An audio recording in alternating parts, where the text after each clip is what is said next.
There has been a ton of NFL news recently, and it kind of seems like the offseason is already going to be crazy. And I want to come on here and break down basically everything that's happened so far and talk about the implications for every team involved with it. But before we get into all of that, I would love it if you guys would like, comment, subscribe to everything you can to help grow this channel as we are trying to kind of post more consistently on YouTube. And obviously, I've done it so far. If you don't know the schedule, videos come out Monday, Wednesday, Friday at noon Eastern. We are so far in a 2-day streak of actually keeping that schedule. So hopefully we can continue to do that. If you're not following me on all other platforms, my link tree is in the bio. If you want to see my TikTok, my Twitter, my Discord, my Instagram, everything like that will all be in the link in my description of this video. And without further ado, let's talk about some news.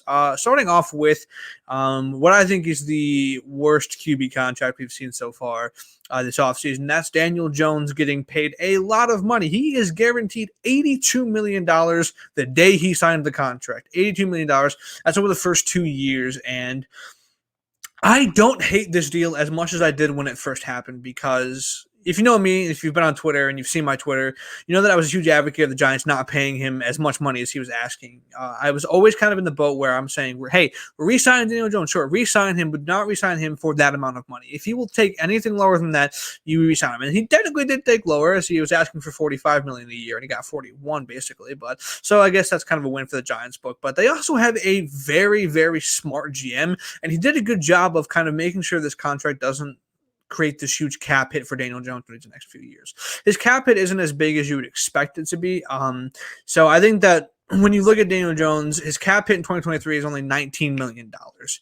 Right, only $19 million is his cap hit in 2023. And when you think about it, you think about what the philosophy behind re-signing Daniel Jones is. You're obviously saying we think we can build a winning roster around him. So if you're saying that and you sign him to a deal that would make his cap hit like huge this season, then you're kind of contradicting yourself, because yes, you re-signed Daniel Jones, but now you don't have any money to bring in guys. Okay, you're relying completely and solely on the draft. But now they've signed him to a deal where his cap is only $19 million, which is not that much. It kind of increases in the next couple of years, but it's not that much right now. And so when you look at it in that light and you're like, hey, we have the money, let's bring in some guys, then I don't necessarily hate this, because they also have an out after the first 2 years.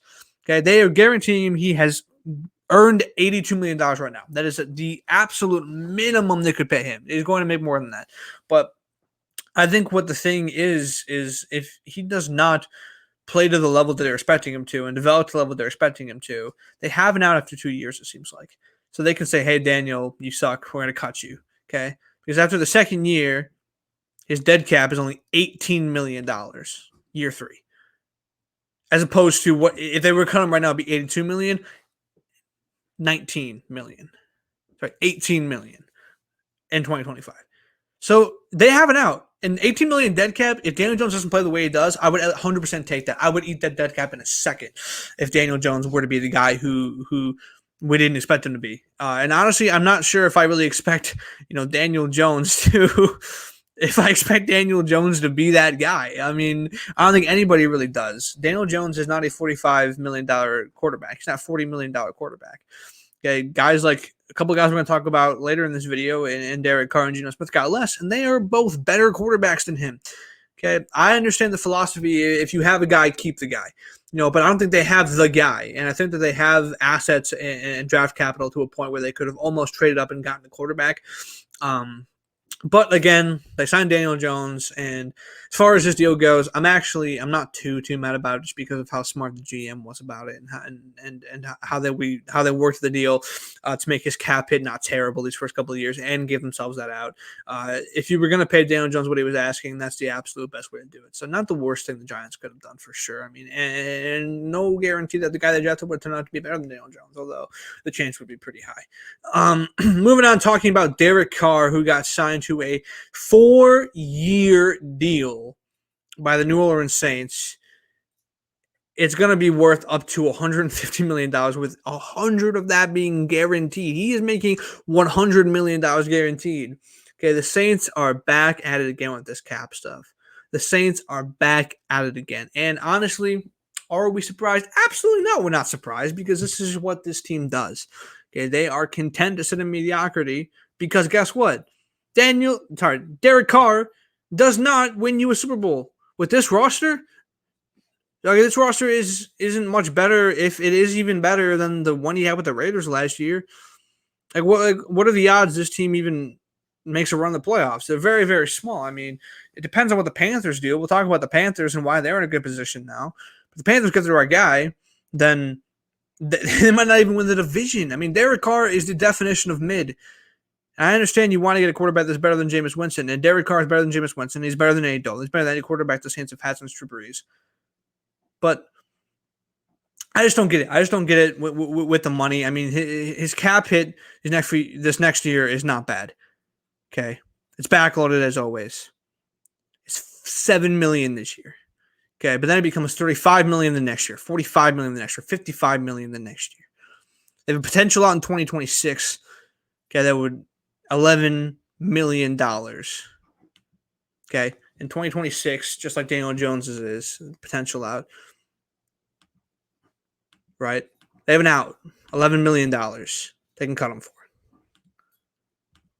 All right, and that is certainly not a lot of money, but his cap hit is ridiculous. Okay, and the odds are Derek Carr is going to leave the Saints by being cut. He's probably not going to retire or leave in free agency, be traded with how old he is. I mean, I think he's probably going to end up getting cut by the Saints when that cap hit is there in 2026. We'll be seeing news that Derek Carr has been cut by the Saints.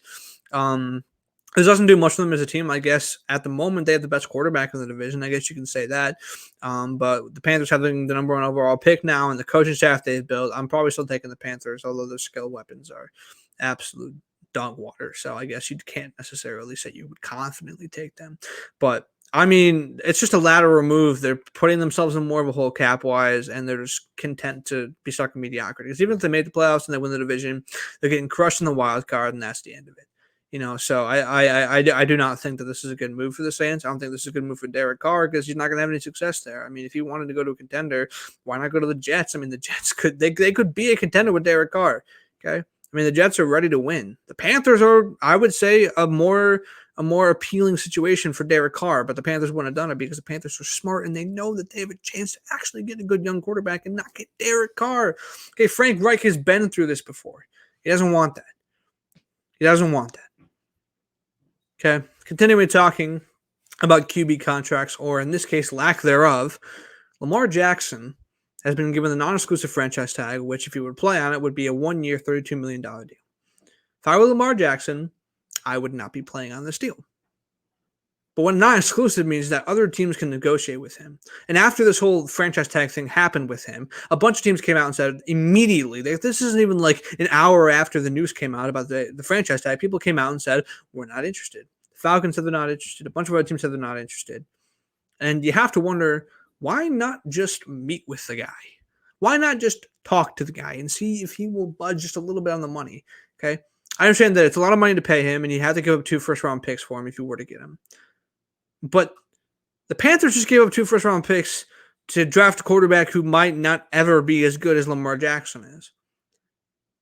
So you have to wonder, did they even meet with Lamar? Did they even talk to Lamar? I don't think they did, as far as I know. It kind of seems like Frank Reich just kind of wants his own guy to develop, and that's a fair thing. But there were other teams like the Falcons and the Raiders. Like the Raiders need a quarterback so badly, and Lamar Jackson, especially because they're in a division where like they have to be good and they have to have success right now. I mean, Josh McDaniels, with his record as a head coach, has to be good right now, or else he's probably going to get fired. And Lamar Jackson does exactly that for them, and they're saying they're out immediately. It just doesn't make any sense to me. Okay. And what the Ravens are essentially doing is saying, hey, Lamar, if you think that somebody else is going to pay you, we're going to give them that option. And so far, it is not working out for him. The Ravens are right about this so far, is that nobody will pay you this amount of guaranteed money because nobody wants to give out guaranteed contracts at this point because Deshaun Watson has completely ruined the QB market. The Browns have completely and utterly ruined the QB market on their own because they paid Deshaun Watson $240 million guaranteed because they were so desperate to have a relevant quarterback. And guess what? That relevant quarterback has so many legal issues and isn't even that good at football. So why is Lamar not valued? Not that Lamar's not valued, it's that people just don't want to pay guaranteed contracts because they've come back to bite teams in the butt recently. Okay, I think Lamar deserves to be paid. I think that the offer the Ravens have given him was completely unfair. I think that he has every single right to deny the offer that he's been given by the Ravens, but I think some team will play Lamar. I don't think it'll be the Ravens. I don't think Lamar will be a Raven for much longer. And honestly, if I were him, I would not play on this franchise tag that they've given him. Getting paid $32 million in 1 year, that would be getting paid less than Daniel Jones getting paid this year. If I'm Lamar Jackson, I am not playing on less than Daniel Jones is. I'm not, and I wouldn't blame him at all if he were to sit. So yeah, I mean that's just it for me. The other big piece of news I wanted to cover before this video wraps is Carolina has traded 2 firsts, 2 seconds, and DJ Moore to the Chicago Bears for the #1 overall pick. First of all, Ryan Poles, hats off to you. That is a phenomenal deal for the Bears. Absolutely fantastic. Okay, but if you're on NFL Twitter, you know that no trade could possibly ever be good for both teams, right? No trade could ever be good for both teams. I don't think this is a fleece yet. Okay, I'm ready to call this thing a fleece if that quarterback that the Panthers take, #1 overall, or wherever they end up taking him, sucks. That's a fleece. Because if you trade all these assets for the first overall pick, you draft a guy and then that guy sucks, that's a fleece. You got fleeced. We don't know yet, though. And right now, all we know is that the Bears just got a ton of draft capital and DJ Moore to be the wide receiver 1. That's a win for them. But the Panthers just put themselves in a position to draft a franchise guy. That's a win for them. Right? I mean, that's a win for them in my book. And I think that it's super interesting to see what Justin Fields is going to do with DJ Moore, and they're giving him all the help they can give him.